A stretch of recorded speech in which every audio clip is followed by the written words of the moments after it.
गलती किसकी? जब राजा ने बेताल को फिर से कंधे पर रखा और अपनी यात्रा शुरू की तो वो एक अन्य कहानी सुनाने लगा। चूरपुर में भद्रवत नामक एक ब्राह्मण रहता था। एक दिन उसे एक विवाह समारोह में बुलाया गया। वहां उसने लीलावती नाम की एक सुंदर एवं आकर्षक लड़की देखी।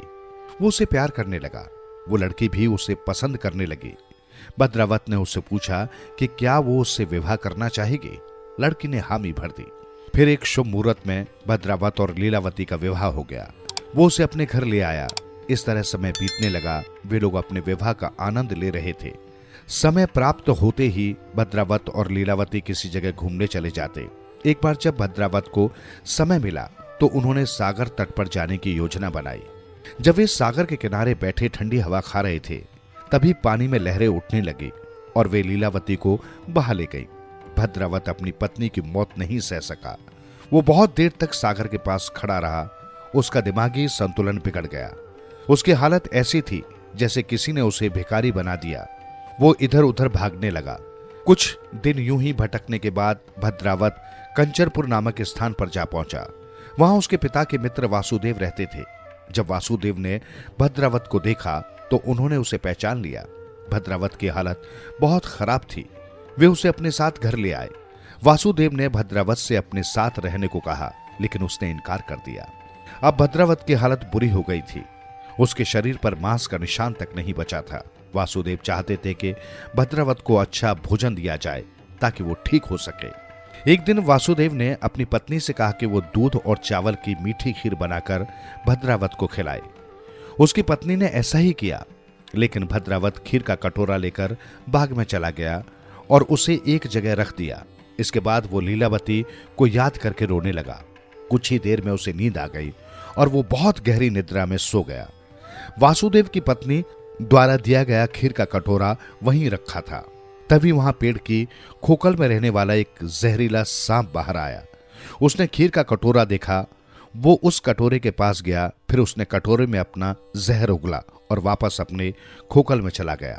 जब भद्रावत सोकर उठा तो उसे बहुत तेज भूख लगी थी।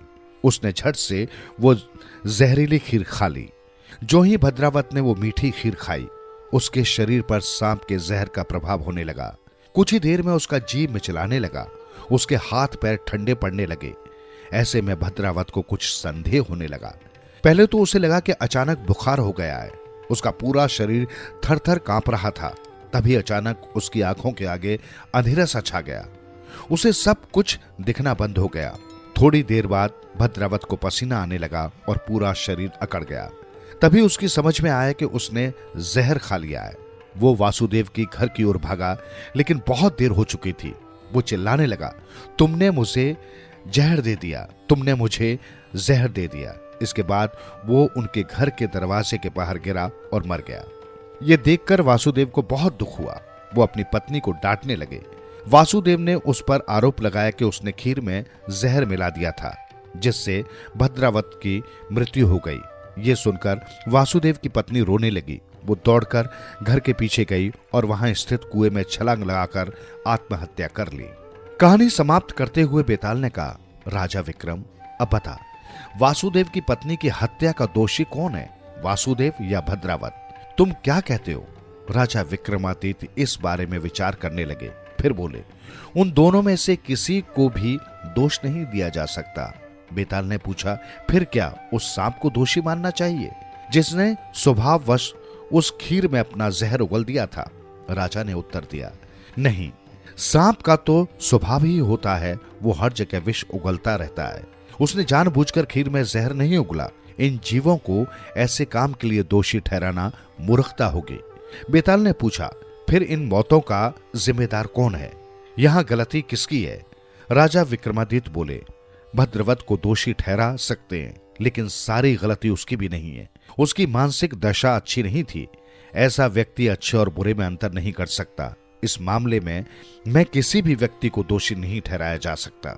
बेताल ने राजा से कहा, राजा, बात तो तूने ठीक कही, लेकिन तू बोला और मैं चला। मैं अपने पीपल पर वापस जा रहा हूं। ये कहकर बेताल जंगल की ओर उड़ चला और राजा खुद को कोसने लगे कि वे चुप क्यों नहीं रहे। फिर वे भी उसके पीछे तलवार लेकर दौड़ने लगे।